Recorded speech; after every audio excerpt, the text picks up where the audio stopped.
everybody, it's Reed and welcome back to another tutorial. I am so excited about this video. This is a really unique move. We're going to be going over the Dai Vernon Strip Out Edition. This is a move that I don't see taught very much on YouTube, but it's a really cool move.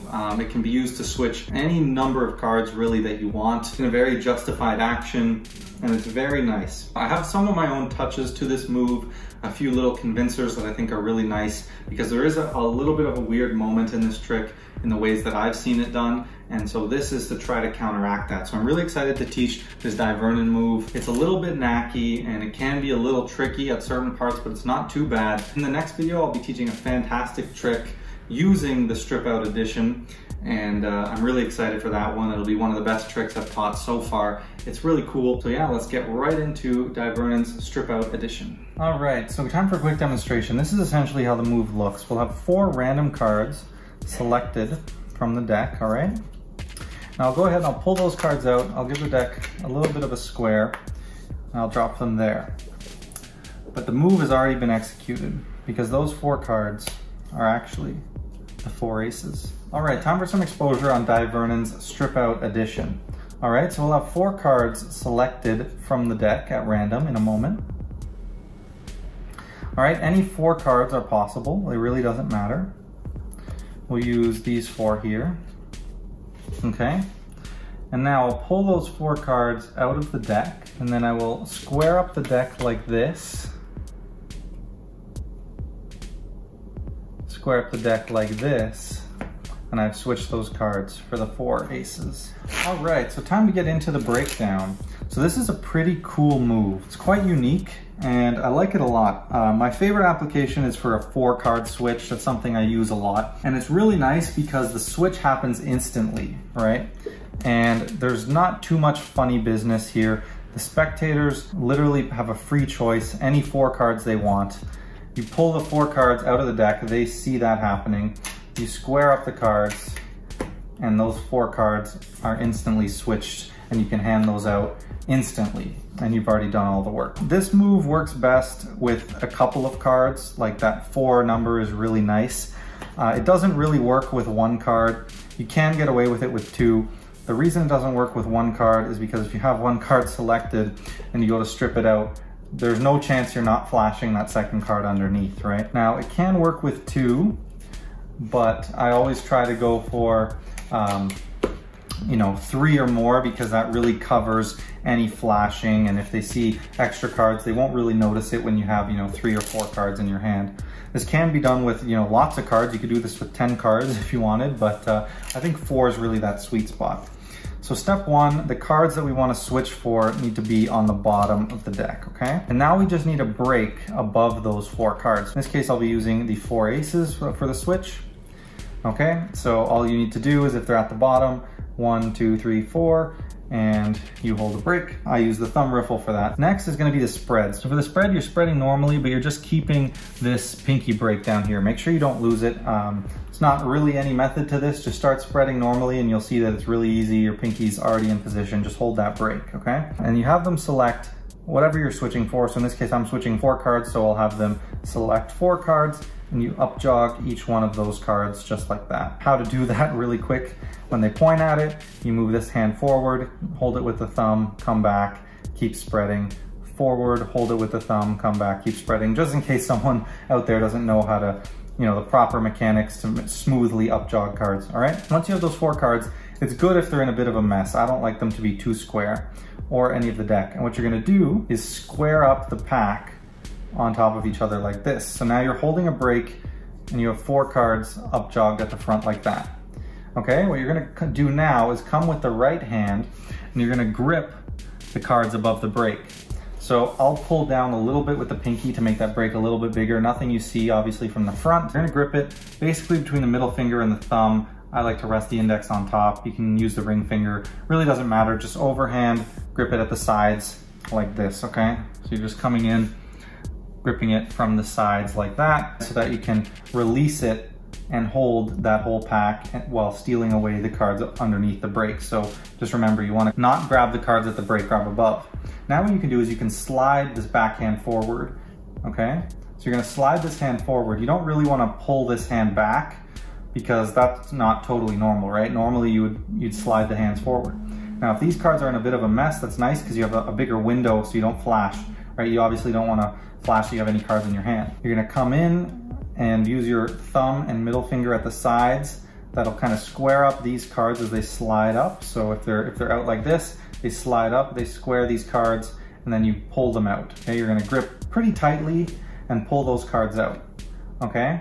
Now, obviously these cards kind of are in all different positions, but that's nice because I've totally covered the cards I'm holding underneath in my hand. With this hand underneath, it's kind of this grip for me.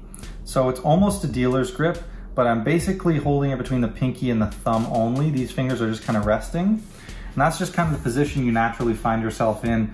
When you pull down and you grab this card, the hands will just kind of hold it basically in a dealer's grip, but you're kind of clipping it a little bit between the pinky and the thumb, and you're just kind of holding it like that. And that's all you need, and you'll just slide the hands forwards and backwards along the deck. So you move it forward, you grip with the thumb and middle finger at the sides, and you pull those 4 cards out. Okay, now you definitely want to cover this. Even if I flash this bottom pack though, because there's so many cards, you don't even really notice the difference, right? Obviously there's a big gap between them, but from straight on, it just looks like you're holding, you know, a packet of cards, which is what you are doing, and you can't really tell how many there are. So we're pulling out, and then we're turning like this, kind of as we pull out like this, okay? And that'll cover the back of these cards. You can do this straight on really nicely. The nice thing is that these cards will be squared up above these cards because they'll be against the fingers and the thumb. And so will these ones, right? They're against the fingers and the thumb. So as you pull out and they square up, you're not gonna flash side to side. You just have to worry about flashing in the front and the back.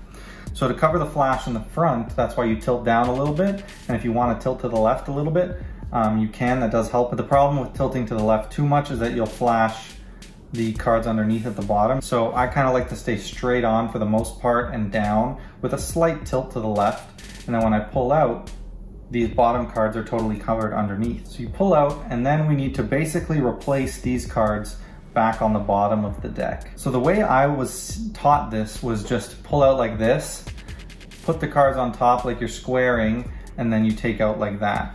Now that's okay, but it's really fishy in my opinion, right? If you're coming here, you pull the cards out, and to put the whole deck back on top looks really fishy. So I don't like that, and I try to cover that action under the pretense of squaring.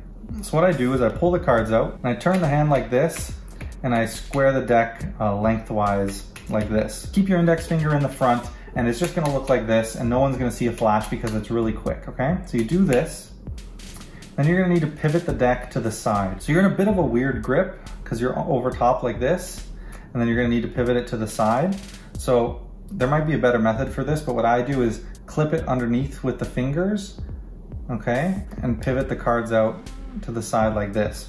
So all I'm doing is turning my hand like this, and I just wanna get this thumb out of the way because I wanna square the cards this way now, all right? You're holding it over top, and then you're gonna clip these fingers underneath and press down with the index on top, and that'll allow you to hold the packet as you shift the thumb to the top. So now this edge is free, okay? So you square up like this, you come here, and this is when I slide on, and then I'll square up that way. So you do your square up, and instead of coming apart, putting the cards on the bottom, what you're gonna do is tap, and on your last tap, you're just gonna pivot the deck onto those cards, and then in a continuous motion start squaring that way. So it's really fluid, right? You're tapping here, you're rotating and moving the thumb out of the way as you clip the cards on the bottom and square up the pack on this side. So it looks a lot more natural and it's justified, right? The cards are gonna be in a bit of a mess, so we square like that, and now we've done the switch, and it's a lot more nice and it flows really well together.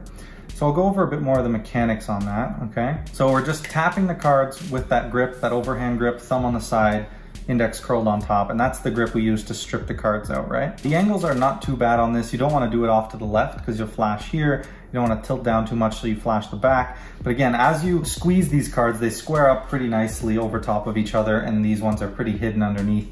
And even if they flash a bit, you know, you have the four cards, so it doesn't really give it away too badly. So as you strip out, you're instantly going into a tap, and you're basically just use this bottom right corner of the deck to pivot the deck so it's in line with the cards. As you're doing that little clip move where you clip the pack and move the thumb on top. And that's gonna allow these cards to slide underneath. If the thumb's in the way, it doesn't work as nicely.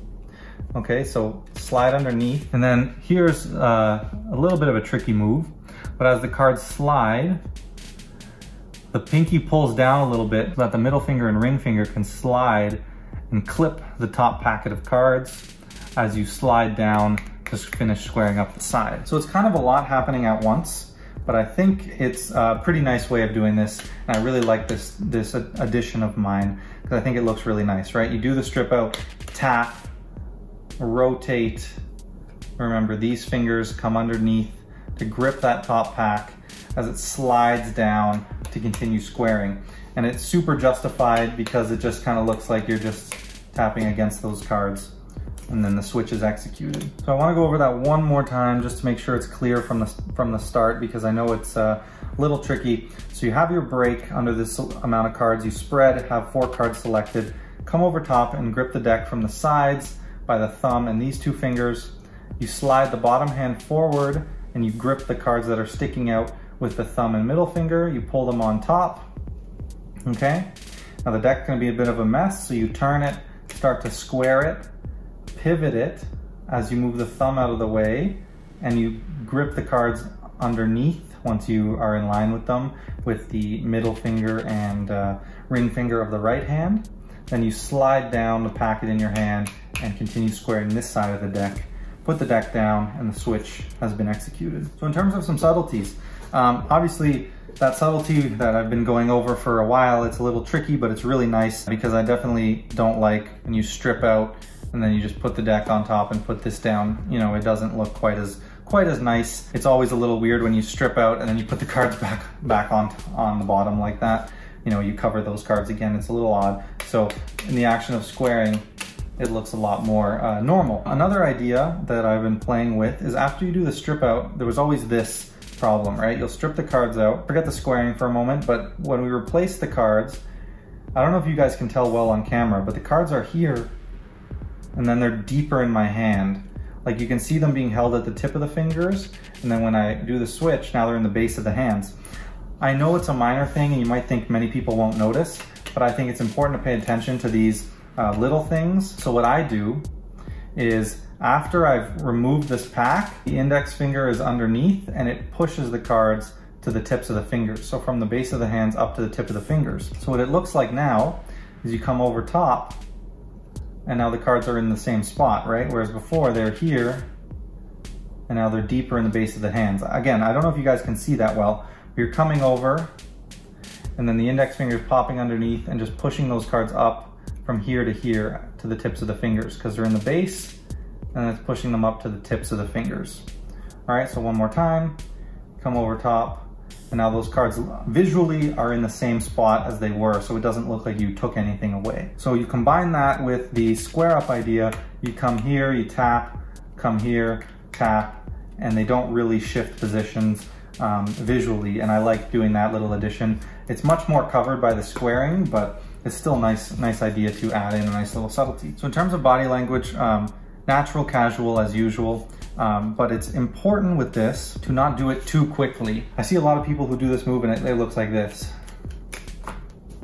right? Like really quickly, and even, you know, a lot of people don't even do the square up action, it just looks like that. And there's always that weird moment where you pull the cards out, put the deck back on top. And I find that doing this move quickly like this, you know, makes it a lot more obvious that you're doing something fishy, as with most switches.